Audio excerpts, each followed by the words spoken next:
Yeah, Coach, wanted to ask you, after reviewing the film, was there any common trend or themes about what happened on third down? I guess particularly early in the game, seemed like Clemson was able to get a lot of third and longs. Was there any common trends that you saw? Yeah, I think there was a variety of things. Obviously, we had a couple penalties that kept them on the field and resulted in 2 touchdowns in the first 2 drives, and then. That running back's a good player, and you got to give him a ton of credit. We wanted to do a better job of trying to get a guy close to him at all times, and he's a really good player. So if anything, he's probably the biggest common trend of being able to convert on third and long. But you got to tip your hat to him. I talked about him being the premier running back last year. He's probably the premier college football player in all of the country after seeing him in close and in person. Coach, we're going to go to Gary Furman at CaneSport. Gary? Hey, Blake, how you doing? So I don't know if your grades line up with others' grades on the outside, but the one thing that was really noticeable was the poor grading of the linebackers, and it looked like Zach and Bradley really, really struggled in the game the other night. And another thing that stood out was that you gave Corey and Sam. Sam had 36 reps. Corey had 30 reps. So it looks like you're trying to play them a little bit more. Can you talk about just what you saw from that position the other night, and if the younger guys are going to start maybe getting a phase in a little bit more at that spot? Yeah, I think it was a mixed bag. I thought Corey Flagg played outstanding, especially when you consider he's a true freshman and really his first significant snaps. He's a guy that's gotten better and better every single week and has kind of been, marinating behind the scenes, so to say. But I was really impressed with what he did. And, Sam did a really good job. He gave up I believe it was the first touchdown on the offsides. But outside of that, I thought he played really well.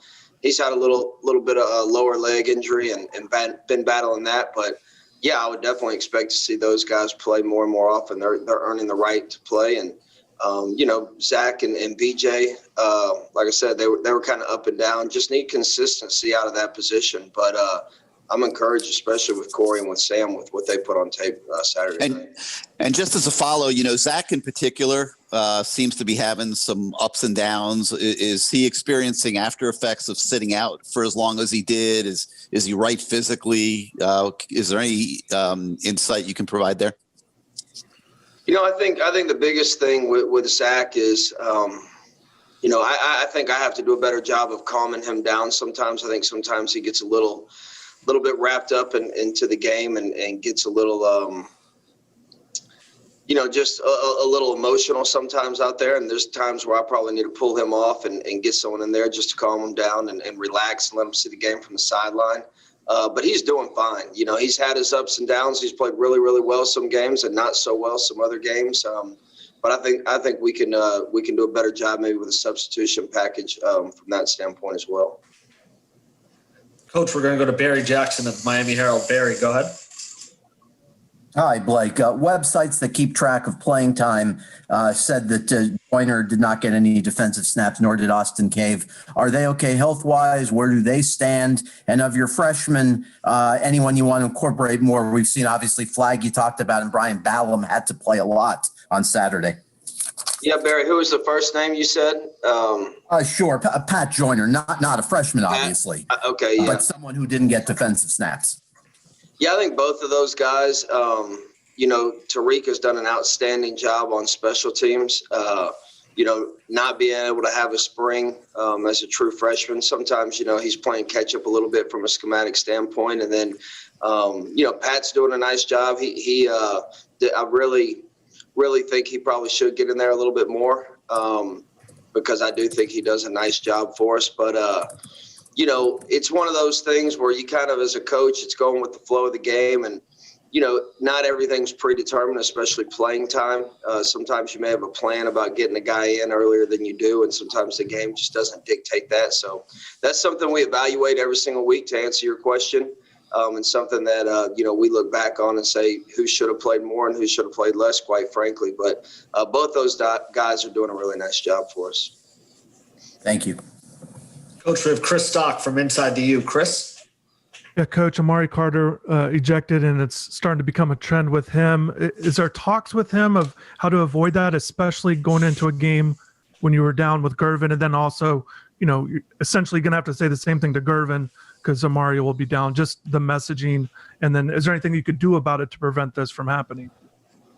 We keep echoing that, we just have to be really, really smart. We practice, we call it strike zone, just like on a baseball hitter, from the shoulder to the thigh board. And, sometimes it just happens so fast out there. I think there's times where it's easy to sit there on TV or to sit there when we have the game tape and put it in slow motion and say, oh, we should have avoided that. It's something that is, trust me, it's nothing malicious. They're not trying to do it. It just happens so fast on the field that sometimes it happens. And, in my opinion, I think there should be different levels of targeting. I think there is the real malicious ones where a guy is really trying to put the top of his helmet on another guy's helmet, and that shouldn't be tolerated. But there's others that,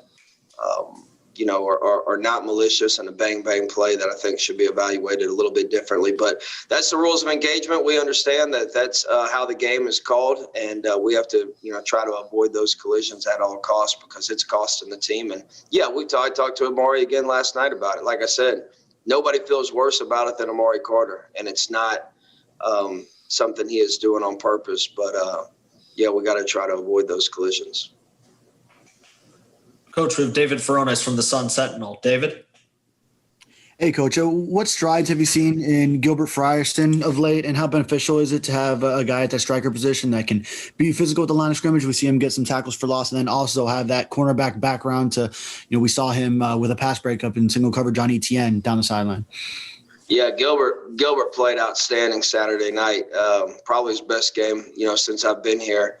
He's fun to coach. He's smart, very, very instinctual, understands concepts, understands what offenses are trying to do to you. And then, he has the physical abilities to play in the box and then also be able to play man-to-man. So excited about what he's brought to the table from a leadership standpoint as well.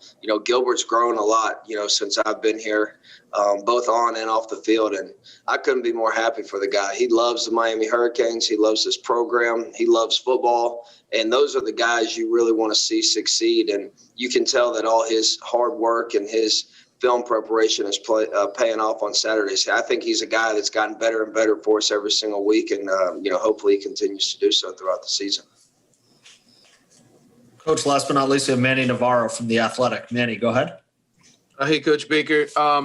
Wanted to get you to talk a little bit about the, covering the running backs coming out of the backfield, what you kind of saw or what you've seen so far this season and the way you guys have handled that. And then as sort of a follow-up, just your assessment of Pitt. I know they've got that talented freshman receiver who does a lot of great things in the slot. If you can talk about what they do and the challenge this week with them.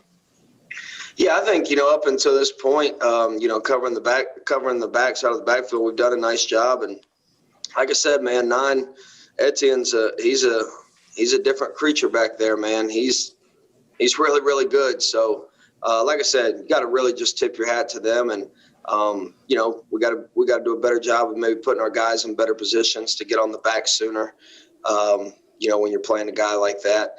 As far as Pitt, they're very similar to what we saw last year. Obviously they have the same offensive coordinator. I think they have 9 returning starters, very strong, very physical up front. Number 3, the receiver who you mentioned, he has a lot of speed, a lot of juice, can make plays. And then their quarterback coming back, for his senior year, has a ton of arm strength. Obviously has a lot of experience. He's accurate. He does a great job extending plays, making plays with his legs as much as he does with his arm. Schematically, they give you a lot of issues. They run a lot of heavy sets where they put the tackle on they flip the tackle. They'll bring another tackle into the game. A lot of motions. I mean, they schematically present a lot of issues for you. So we're going to have to be dialed in. I'm expecting a great practice out of our guys tomorrow to be clued into to what we need to be clued into. And I'm looking forward to the challenge on Saturday. But they do a really, really nice job on offense. Coach Whipple, he knows what he's doing. Thanks. Coach Baker, thanks for spending a few minutes with us today, and good luck this week in practice. Appreciate it. Thank you.